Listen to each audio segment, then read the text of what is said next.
Ito ang balita ngayon, trending at pinag-uusapan ngayon sa mundo ng social media. Ang di umanay balitang, Diyos ko po, tila nagkatotoo na talaga ang babala ni Vice President Sara Duterte kamakailan lamang na may niluluto di umanong behind the scene ng Marcos administration sa kabila ng tila mga pakulo at palabas di umano tungkol sa manumalyang flood control ng bansa na pilit namang idinidikit sa pamilyang Duterte. Pero bago ang lahat, kung bago ka pa lamang sa aming channel, please huwag kalimutang mag-like, subscribe at i-click ang notification bell para mas maging updated ka pa lalo sa lahat pa ng bagong video na i-upload namin. At ito na nga mga kababayan, tila unti-unti nang nalalantad ang lahat at kumukonekta sa mga pasaring ni Vice President Sara Duterte na tila may nilulutong behind the scenes di umano ang administrasyon. Pa kasi sa FB post ng balita ngayon, Ombudsman binasura ang kaso laban kay Boyeng Rimulya. Binasura ng Office of the Ombudsman ang mga kasong kriminal at administratibo laban kay Justice Secretary Boyeng Rimulya na inihain ni Senator Amy Marcos kaugnay ng pag-aresto at paglipat kay dating Pangulong Rodrigo Duterte sa daheg. Ngunit ang dismissal ay without prejudice. Ibig sabihin, maaari pa itong muling isampa. Sa isang pahayag, iginiit ni Senator Marcos na agad siyang naghain ng motion for reconsideration sa parehong araw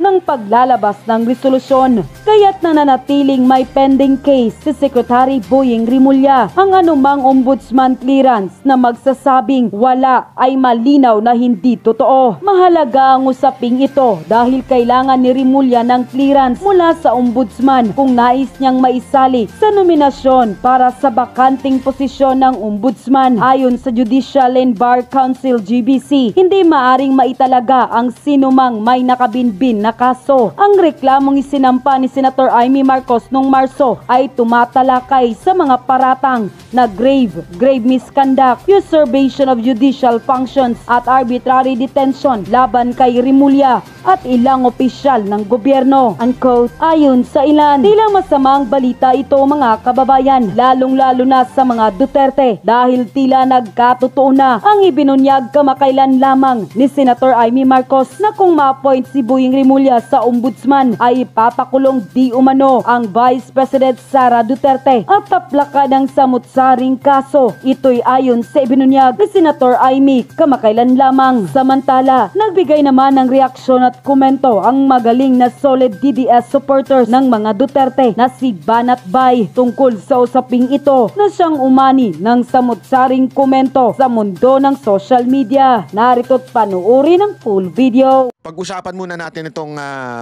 'di ba? Alam niyo yung plano ni na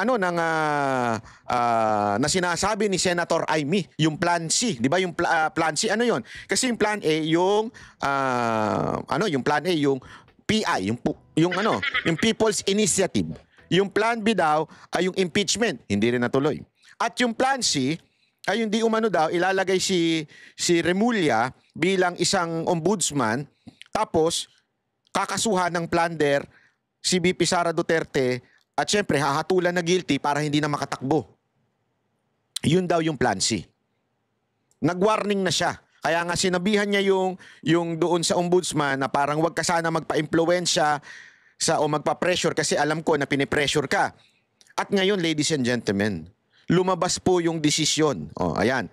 Ngunit, mamaya pag-usapan natin. Yan desisyon na yan, ano ang sinasabi dyan? Diyan sa desisyon na yan, sinasabi, parang na-dismiss na daw. Okay? Na-dismiss na daw yung kaso ni Rimulya. So, sa madaling salita dito, nakalagay, Ombudsman dismiss cases against DOJ Secretary Rimulya. Dismiss na daw. Okay? The Office of the Ombudsman clears. Ibig sabihin, klaro na siya. Pwede na siyang maging parang pagpipilian sa ombudsman. Kasi yan ang requirement. Kailangan wala kang kaso. Kailangan clear ka sa ombudsman na wala kang kaso. So dito, the Office of the Ombudsman clears DOJ Secretary of Criminal and Administrative charges linked to the arrest and handover of former President Rodrigo Roa Duterte. So, ladies and gentlemen, dito pa lang, makikita mo na yung bias. Makikita mo na kaagad na nilulutong Macau na nila ho itong issue na ito. Bakit? Kasi sabi nga po ni Senator Amy, ayan ang pahayag ni Senator Amy. Sabi niya dito, basahin natin. May kaso pa rin si Secretary Boying Rimulya dahil nag-file ako ng motion for reconsideration which is in all trial, in all proceedings, meron talagang MR. Pag kunwari nag-decide ng court, sinabing ganito, pwede kang magpa-MR. Motion for reconsideration of the joint resolution of the Office of the Ombudsman na nagbabasura sa mga kaso laban kay Secretary Boying Rimulya at iba pa. Ayon sa rules of the Office of the Ombudsman, maaaring magsampa ng motion para sa reconsideration sa loob ng 5 araw. Agad-agad na nagsampa si Senator Amy. Inihain ko ang aking motion sa mismong araw na inilabas ang desisyon. Malinaw na naisampa ito ng nasa tamang oras. Ibig sabihin, paglabas ng desisyon, nagsampa kagad ng MR. Sa makatuwid, may nakabimbing pa ring kaso si Rimulya sa Office of the Ombudsman. Anumang ombudsman clearance na nagsasabing kabaligtaran nito ay malinaw na hindi totoo at ang sino mang maglabas ng ganong clearance ay kasabwat sa panlilinlang na ito. Naku po. Para bagang sinasabi ni Senator Amy, since may MR and pasok yung aking pagfa-file ng MR within the 5 days, hindi pa ho clear si Rimulya. So hindi dapat sabihin ng ombudsman na clear na siya. Kasi dito, sinabi na clear na po si Rimulya. Di ba? Kasi pag sinabi mong clear, candidate na po siya for ombudsman. Ay nako, ladies and gentlemen. Sabi nga, sino mang maglabas ng ganong clearance ay kasabwat ng panlilinlang na ito. Gago! So dyan, ladies and gentlemen, mukhang merong ghost hand. Gago! Na gumagalaw sa loob ng ombudsman na tila mukhang ang papunta nito ay talagang gawin ng ombudsman si Rimulya.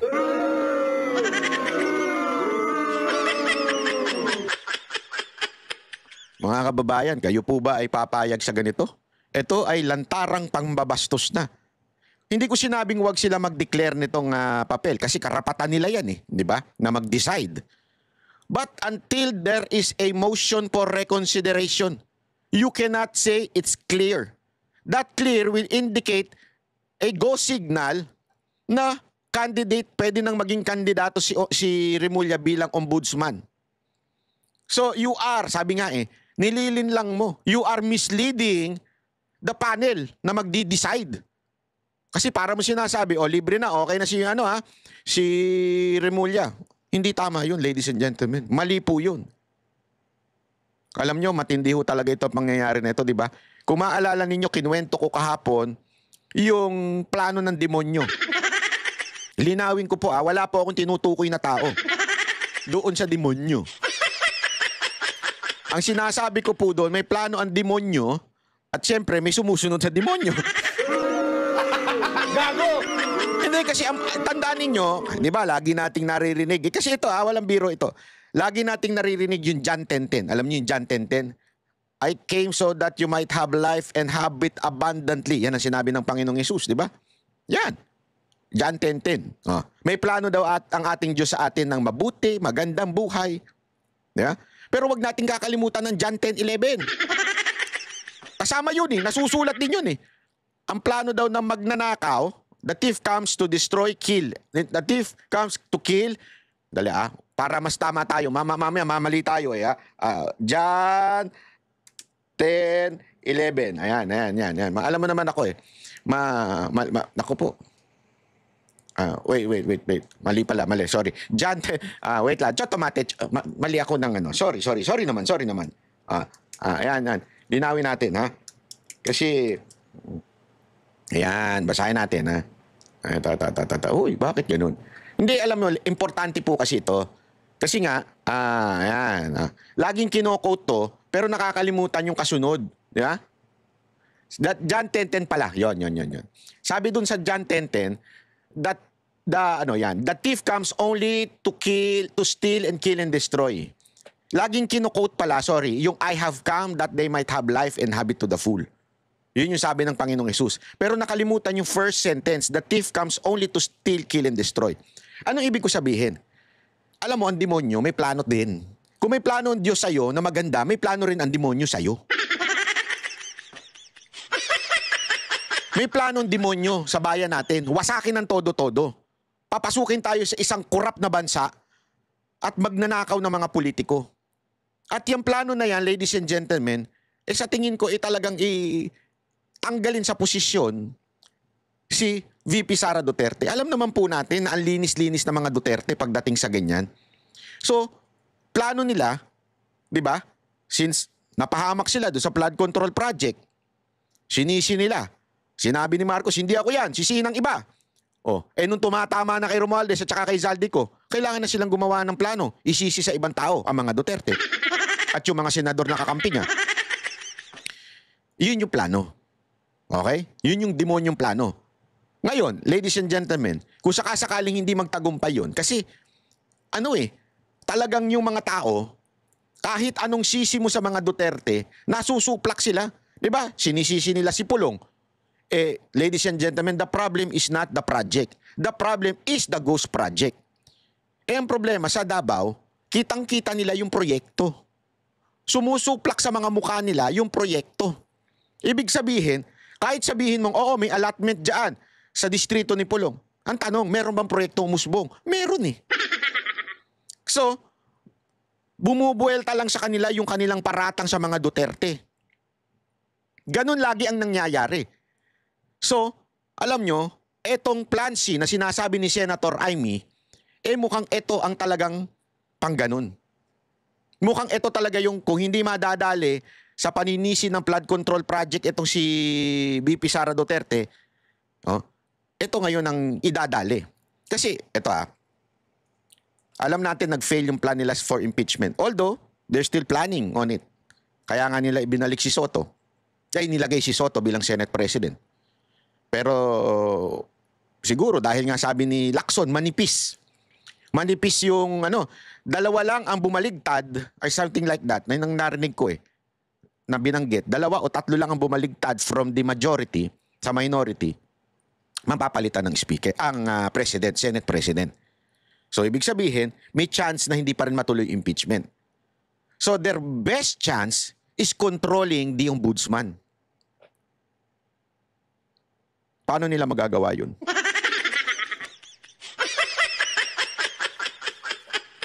Maglalagay sila ng bata nila na alanganin. Alam naman po natin si Secretary Remulla, ang mga desisyon niya alanganin.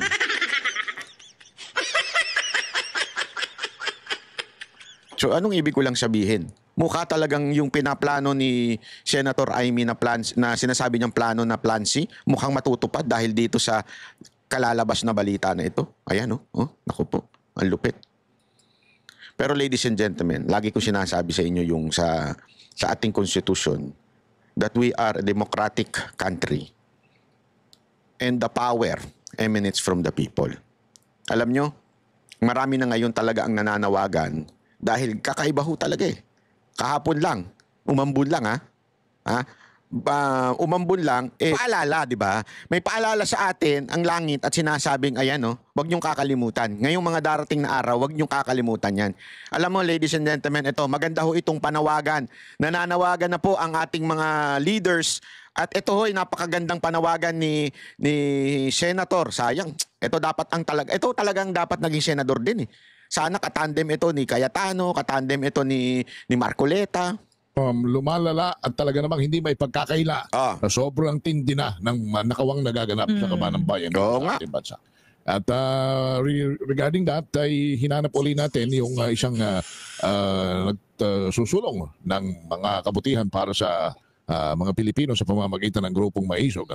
Sa katauhan po yan ni former Executive Secretary si Attorney Vic Rodriguez na nasa ating linya ngayon. Attorney Vic, magandang hapon po sa Pag-iisipan to Hapon po, joining us via Zoom. Yes, Ayun. Ay, magandang hapon, Miss O. Karen, at magandang hapon, Ginoong Henry Uri. At magandang hapon po sa lahat ng Pilipino at magandang araw sa lahat ng Pilipino saan man pong panig ng mundo. Attorney Vic, can you brief us muna? What is Maisog again? Para lang yung ating mga kababayan ay may background na kaunti sa Maisog. Maraming salamat, Henry. Ang Hakbang ng Maisog ho ay hindi political party. Ito po ay isang social movement na itinatag ni dating Pangulong Rodrigo Roa Duterte noong January 2024. At ang core advocacy po ng Hakbang ng Maisog, kami ay nananawagan nung araw pa for transparency, accountability, peace and security sa ating bansa, sa ating pamahalaan. Maisog is matapang, di ho ba? Maisog is matapang, maisog is brave. Ay, Bisaya ng... Usog yung salitang Bisaya. Ayun. Okay. Maisog. Ayan. So, may we also know, Attorney Vic, medyo malawakan na rin po ba ang mga miyembro, yung mga kalahok, mga volunteers ng Maisog, itong movement po ninyo? Yes, Karen, ang Hakbang ng Maisog kami ay inabot kami ng electoral exercise nung nakakatapos ng midterm election. Kanya kami ay lumahok sa senatorial race sa aking katauhan bilang kanilang kandidato. So kami ay hindi lamang nationwide kundi worldwide. And tumbukin ko lang, Henry, para lang paglilinaw, hindi naman natin na ugali yung mga hijack ng ideya. Ang Hakbang ng Maisog po, hindi po kami ang organizer ng magaganap na rally bukas, September 12. Hindi rin po kami ang organizer ng magaganap na rally sa September 13. Hindi po namin kilala kung sino ang organizer or nasa likod ng mga pagkilos na ito. Ang aming pong pahayag, ang naging pasya ng Executive Council ng Hakbang ng Maisog late last night, ay kilalanin ang karapatan ng bawat Pilipino na magpahayag ng galit dahil talagang talamak ang kurakutan sa ilalim ng Marcos Jr. administration. Kanya amin itong kinikilala at aming iniengganyo ang lahat ng Pilipinong meron pang pagmamahal at pagmamalasakit sa ating bansa, regardless of your political color, creed, leaning, belief, or affiliation. Tanggalin po natin sapagkat ang krusada laban sa korupsyon, sa talamak at garapal na kurakutan sa ilalim ng Marcos Jr. administration should be colorless. Walang berde, walang itim, walang asul, walang pink, walang dilaw, walang pinklawan, walang orange, walang pula. Ang nakataya dito ay ang kinabukasan ng bansang Pilipinas. Ang nakataya dito ay ang kinabukasan ng ating mga kabataan. Kanya dapat magsama-sama tayo sa tabi ang mga personal na pamumulitika.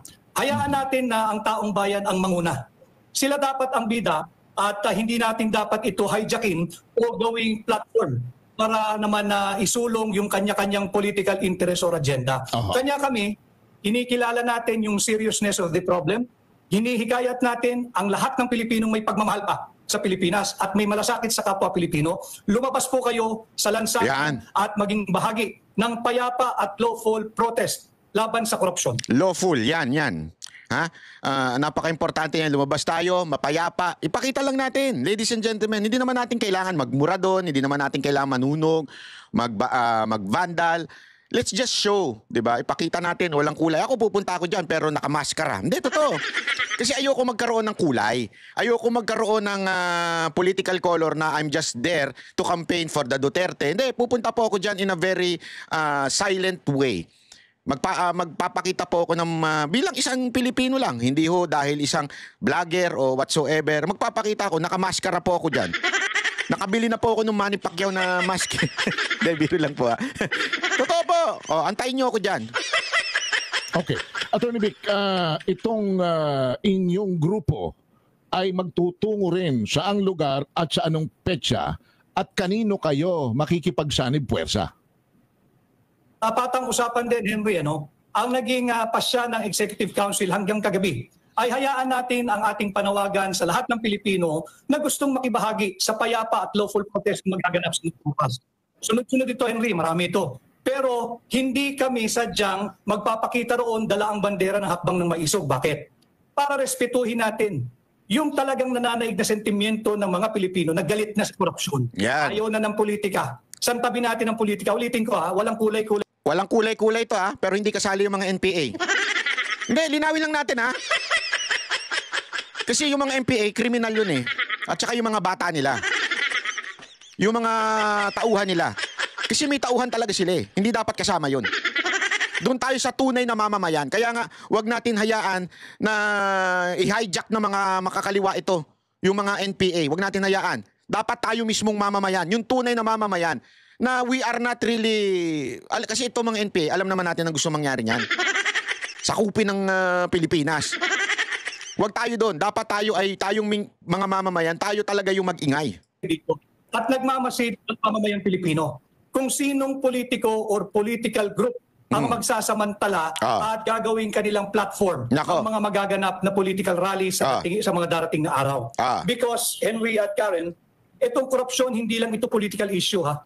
Ito yung social, economic, even moral issue na ito. Kanya ito wala nang kinikilala ito. Sama-sama tayo rito. Kasama ka Henry, kasama ako, kasama tayo. So, Attorney Vic Rodriguez, sir, nabanggit po kanina sa mga interviews na si NCR PO ay on heightened alert. Marami pong mga inaasahan din po sila ng mga pagprotesta, mga kilos protesta. So, with this in mind, how will you also ensure na magiging well-organized? Nabanggit nyo nga po, peaceful, tahimik po, lawful. Yan po yung mga nabanggit nyo rin po. Ang magiging protesta po magiging kilos protesta po natin, hindi po tayo lalampas, hindi po tayo aabot sa meron pong masasaktan, may mga masisira po na mga properties. Kasi alam naman po natin, na social media, nakikita natin, monitor natin, marami pong mga kilos protesta sa iba't ibang parte na po ng mundo due to corruption and due to, kumbaga, civil unrest na rin po dahil sa pagpapatakbo po ng kanilang mga gobyerno at yung kanila pong mga issues, internal issues. So, nakikita po yan ng mga kabataan, nakikita po yan ng mga kababayan po natin. How do we ensure naman, dito po sa atin, lalo na po yung inyong mga kasamahan sa Maisog po, ay they will follow the rules and they will also respect the law when it comes to ito nga po, mga kilos protesta. Attorney. Ang hakbang ng Maisog, we have always been an advocate for respect for the rule of law. Ang aming panawagan palagi ay respetuhin, protektahan at kilalanin ang ating saligang batas. So wala kayong magiging problema sa mga kabahagi ng hakbang ng Maisog. In fact, let me just take this opportunity since nabanggit mo ang ating pambansang kapulisan. Ako po ay nangungusap at nakikiusap sa ating mga kasundaluhan, yung mga miyembro ng Armed Forces of the Philippines. Ganon din po ang mga miyembro ng PNP. Kayo po ang aming tinatakbuhan sapagkat naniniwala kami na nanumpa kayo sa katungkulan na ipagtatanggol ang ating bansa at ang interes ng mamamayang Pilipino. Huwag po sana ninyong hahayaan na magamit kayo at pigilan ang anumang lawful at peaceful na kilos protesta na gaganap. Hayaan po niyong magpahayag ang mamamayang Pilipino ng kanilang karapatan na mayroong pong garansya, nakaukit at nakasulat sa ating saligang batas. Huwag po kayong magpapagamit at sana let us respect the rule of law, let us respect yung mga Bill of Rights ng bawat Pilipino. Kayo po ay nanumpa na paglilingkuran ninyo, hindi po ang mga tiwaling politiko, kundi ang mamamayang Pilipino. Alright. Attorney Vic, so linawin natin yun ha. Huwag sana kayo magpagamit kayong uniform personnel. Alam mo, eto, marami hong nanonood sa ating mga pulis, tsaka mga sundalo. Again, it's lawful order. Follow it. That is your job. Pero pag meron ng unlawful order sa inyo, ilagay nyo lang sa isip nyo na kailangan natin ng mga bagong bayani. May mga pumapalag na ho sa kamera. Kita nyo naman, kahit yung isang parang medyo niloloko nga nila na parang may tama, pero at least pumalag. Diba? At least pumalag kay Speaker Romualdez. Marami na ho unti-unting bumabangon at lumalaban. Ibig sabihin, naninindigan. Kung ito mga to, kaya nilang lumaban at manindigan. Sana tayo rin, pag panahon, na utusan na kayo ng hindi tama. Diba? Lawful order, follow it. Let's maintain peace. Pero kung uutusan kayo para lang pahirapan o para lang talagang anuhin ang mga ralista, sana po wag ho kayong pumayag. Right now, what exactly is your position within Maisog and what is exactly your announcement dito po sa mga nangyayaring ito, lalo na yung pagpapahayag ng damdamin ng ating mga kababayan? Ano ang talagang inyong nais ipanawagan sa kanila? Ang ating panawagan sa ating mamamayang Pilipino, panahon na tayo ay manindigan. Ipahayag natin ang ating mga saloobin at prinsipyo ng payapa at naayon sa rule of law. Paulit-ulit tayong rule of law, paulit-ulit tayo ng ating saligang batas sapagkat we never espouse any violent form of protest. Tayo ay para sa peaceful and lawful protest. Nananawagan tayo na ating sama-samang pagsikapan na tuldukan na ang garapalan, lantaran at talamak na korupsyon at kurakutan sa ilalim ng Marcos Jr. Administration, sa buwatan ng Martin Romualdez Saldico at marami pang mga gahamang sa pera na kanilang ginagawang kasangkapan at ginagamit na kasangkapan upang patuloy na gahasain ang pera nating mga Pilipino. Trilyon-trilyon na, Henry, ang inuubos. Kayo dyan sa inyong istasyon, hindi nyo pa nahihipo yung inyong sahod. Tuwing kinsenas at katapusan, bawas na yung inyong buwis. Napakasakit, hindi ba? Nagtatrabaho tayo pare-pareho ng marangal, ninanakaw lang ang pera ng mga Pilipino. Panahon na iparinig natin sa pamahalaan, itigil na ninyo yang walang kapararakang pagnanakaw sa pera ng Pilipino. Nananawagan kami sa lahat. Please help save our country, help save the Filipino, help save the Philippines. All right. So come Saturday or even tomorrow Bukas, ay may mga tao na hong lalabas at kasi EDSA Shrine ho ang lumulutang na venue ng iba't ibang common protest na ito. So ibig sabihin ito, are we possibly partner, yung people power ba posible naman namang mangyari? Pang ilan na bang people power EDSA ito? Kung sa wag nating mamaliitin ang kapangyarihan nito eh. Pero posibleng pang ilan na ba ito? At pahantong ba talaga ho ito sa people power sa tingin ninyo, Atty. Vic? Basta titingnan mo lang, Henry, yung kaganapan sa labas ng ating bansa. In the past few days, in 3 consecutive, nag-collapse yung gobyerno ng Japan, ng Nepal at ng France. Nagbitiw yung kanilang mga gobyerno at dahil ito, bumigay sila sa presyo nung nagposisyon na ang mamamayan nila na ayaw na sa korupsyon. Hirap na hirap ng Pilipino. At tama na itong mga lukuhan na paulit-ulit na lang may investigation pero yung dapat managot, hindi nananagot. This is far bigger than the Janet Napoles scam. Kung dati ay we're all aghasted, Henry, by the 10 billion peso amount nung panahon nung PDAP scam na yan, ang primary bidder yan ay si Binibining Janet Napoles. This is 100 times or probably 300 times bigger than the 10 billion PDAP scam. So dapat tayong magsama-sama, ulitin ko, para sa ating mga kabataan at darating pangsaling lahi, magtulong-tulong po tayo. Help save our country while there is still time. Help save our fellow Filipinos, lubog na sa kahirapan, lubog pa sa baha. Help save the Philippines. And Attorney, I would just like to also ask for your opinion din, and opinion din po ng inyong grupo ang maisog po regarding po yung mga ongoing hearings po ng ating mga mambabatas regarding the ghost flood control projects, yung mga humarap na po na mga district engineers po, yung mga statements nila. Ano pong assessment nyo dito? Sa inyo po bang palagay, meron pong kahihinatnan ito? Meron po bang makukulong? Meron po bang mananagot? Ano po din ang inyong mga suggestions patungkol po dito? Yung suggestion ko, alam mo, hindi suggestion ng matalino. Common sense lang ito, Karen. Yung sinasabi ng mamamayang Pilipino, ibalik ninyo si dating kalihim Manny Bonoan. Ipatawag ninyo yung dating Undersecretary Robert Bernardo. Ipatawag ninyo yung lumalabas sa pangalan na Pahati Construction. At isagutin lamang ng Senado. Just give us one good reason, ang mamamayang Pilipino. Give us one good reason kung bakit kinakailangan palitan ang chairman ng Blue Ribbon Committee kung talagang totoong investigasyon at pananagutan ang gusto nating gawin. Just one good reason. Sapagkat pangalawa, pangatlong hearing pa lamang, nasa tamang direksyon naman at mistulang natutumbok na yung ulo ng pugita, biglang ang pinutol na ulo, yung ulo ng chairman ng Blue Ribbon. Just give us one good reason. Kaya nga tayo ay nanghihikayat sa lahat ng... Yun na nga ho, ladies and gentlemen. Napaka-importanting maunawaan natin ito.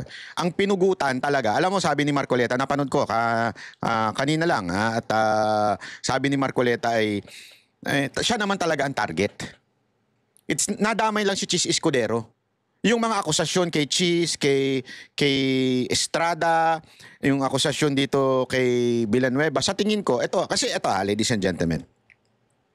Hindi ko kinakampihan si Estrada at saka si Villanueva. Pero pareho yung cases nila, dismiss. Yung dati nilang cases. When you say dismiss, ibig sabihin nun, wala. Ibig sabihin, hindi yung sila guilty.